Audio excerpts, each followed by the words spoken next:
അതുകൊണ്ട് നമ്മുടെ നാവ്, നമ്മൾ പറയുന്ന വാക്കുകൾ ശരിക്കും ശ്രദ്ധിച്ചോളി. ജറാഹാത്തു സിനാനി ലഹൽ തിയാമു വലാ യൽതാമു മാ ജറഹൽ ലിസാനു. കുന്തത്തിൻ്റെ മുന കൊണ്ട് കുത്തി മുറിവേറ്റിയ ആ മുറിവ് മാറിയേക്കും, പക്ഷേ വാക്കുകളെ കൊണ്ട് വേദനിപ്പിച്ചത് നമ്മളെ കൽബിന്ന് മായൂല. എന്നാലും എന്നോടത് പറഞ്ഞില്ലേ, എന്നാലും അന്ന് എന്നെ അങ്ങനെയല്ലേ അവൾ പറഞ്ഞത്, അവന് പറഞ്ഞത് എന്ന് നമ്മുടെ കൽബിലേക്ക് ഇങ്ങനെ തേട്ടി വരും. സ്വാഭാവികമാണ്. അതൊക്കെ പുറത്തു കൊടുക്കാവുന്ന ഒരു വിശാല മനസ്കത മുഅ്മിനിന് വേണമെന്നാണ്. എന്നാൽ അള്ളാഹു നമുക്ക് പുറത്തു തരും. പക്ഷേ നീതി എന്ന് പറയുന്നതും ന്യായമെന്നതും ഒരു സംഗതിയാണ്. അതൊരാൾക്ക് അവകാശപ്പെടാം. ഞാൻ പൊരുത്തരണമെങ്കിൽ നീ ആരോടൊക്കെ എന്നെ പറ്റി പറഞ്ഞിട്ടുണ്ടോ അവരോടൊക്കെ പൊരുത്തപ്പെടിച്ചാലേ ഞാൻ പൊരുത്തപ്പെട്ടിട്ടുള്ളൂ എന്ന് ഒരാൾക്ക് വേണമെങ്കിൽ പറയാം. അയാൾക്ക് അവകാശമുണ്ട്.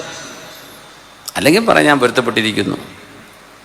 അതുകൊണ്ട് ലോകത്തിൻ്റെ നാനാഭാഗത്തും എത്തുന്നതാണിത്. കുറേ ഷെയറും ലൈക്കും കിട്ടുമ്പോഴേക്ക് തോന്നിയതൊക്കെ പറയുകയും വിളിച്ചു പറയുകയും ചെയ്ത് മനുഷ്യരെ അപമാനിക്കുന്ന ഈ പരിപാടി നിർത്തിയില്ലെങ്കിൽ അള്ളാഹിൻ്റെ കോടതിയിൽ നമ്മൾ പിടിക്കപ്പെടും. നമുക്ക് അവകാശങ്ങളോ നമുക്ക് ഹക്കോ ഉണ്ടായിരിക്കാം, അത് വേറെയാണ്. പക്ഷേ ഒരാളിനെ, ഒരു മനുഷ്യനെ അപമാനിക്കുന്നത് ഗുരുതരമായ തെറ്റാണെന്ന് പുണ്യ നബി സല്ലല്ലാഹു അലൈഹി